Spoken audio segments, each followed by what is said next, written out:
saw a rare blockbuster trade in the NHL just a few days ago. Your Winnipeg Jets sending Patrik Laine and Jack Roslovic to the Columbus Blue Jackets in exchange for Pierre-Luc Dubois and a third-round pick. Yeah. I just want to ask, just give me your thoughts on it. Like, as a Jets fan, you guys drafted Laine. We're going to build the franchise around him. He's gone now. Just let's hear it.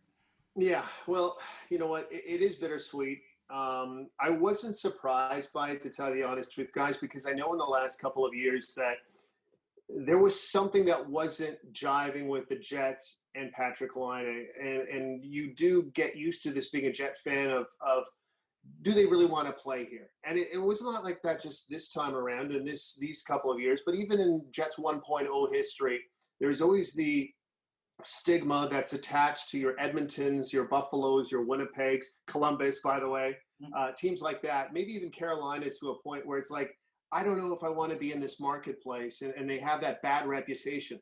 So I always sense that with Patrik Laine. I like what they got in the deal. Did they win the trade? No, they didn't. They didn't win the trade, because you're giving away a guy that could be Rocket Richard trophy winner for the next, or at least in the conversation in the next 10 years. Jack Roslovic is a very underrated player that they never utilized because simply they didn't have enough room for him. There wasn't enough space on the wing, and they surely weren't going to put him at center. But they got back a piece they can use. They got back a piece that wants to be in Winnipeg. Mom and dad live in Winnipeg. They've been there for the last 4 or 5 years. The sister lives there. He spends his off seasons in Winnipeg. This guy's a unicorn when it comes to NHL guys. Guys don't go to Winnipeg in the off season. They can't wait to leave Winnipeg when the season's over. Yeah. So when I hear you pick up a guy like a Pierre-Luc Dubois, you guys know this firsthand. He torched your team in the qualifying round. This guy's this guy's a big, strong center, has the offensive gift, and I don't think he's hit where he's supposed to be yet, because he's only 22 years old. Scheifele, Dubois, Lowry, that's a big group. That's a big group down the middle. So I actually don't mind this trade. I'll miss Patrik Laine, but I won't miss the 3 or 4 week stints that he has where he goes goalless and you don't know where he is. I won't miss that part of it. Yeah, I think getting Dubois down the middle is that's a great pickup for the Jets. And I think when I think back to Patrik Laine and I think of his game, I think he's the closest thing to Ovi in the NHL right now, minus the physicality. But if he ever gained that part of his game, he has the size, very similar builds, shot. What was your opinion of his overall tenure as a Winnipeg Jet? I liked it. I think anybody that scores 140 goals in such a short amount of time is a terrific talent. I already miss it even after game one, because he's only played that one game this year, right? And he's missed the whole handful.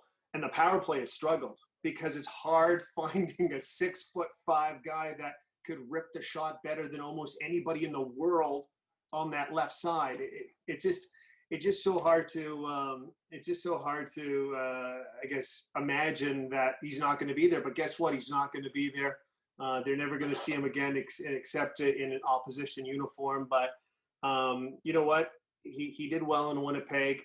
I think he was underutilized at times because Paul Maurice didn't seem to want to put him on that first line consistently. But in that same notion, when you have a line of Connor, Scheifele, and Blake Wheeler, it's hard to fit into that line too, right? That's one of the highest scoring lines in the last number of years out of any NHL team. So he did well, and I wish him good luck in Columbus, because he's going to need it. He doesn't have the offensive talent in Columbus, and good luck with your head coach as well. Because you thought Paul Maurice was a problem. Yeah, meet John Tortorella. My first thought when I saw that the trade had been made was, I don't know how that's gonna go. Laine with Torts. You saw how the relationship with Dubois ended. Yeah. I'm sure when he comes in, it's gonna be, everyone's gonna say all the right thing, and it's gonna be like what you want to. It's a honeymoon period, right? Yes. But I don't know, man. If we get to the end of the season and these guys are still getting along, I'll be pretty surprised. I will too. When I was I did a couple podcasts on Saturday when this trade went down, and that was probably the number one question I got. The other thing was, and I said it, and I'll say it again: if Torts thought Pierre-Luc Dubois was lazy, wait till you see 29 when he's on one of his off nights. Honestly, he's a statue that looks like you have to move him. And because there isn't really that much hustle in Patrik Laine when it comes to I'm not feeling it tonight.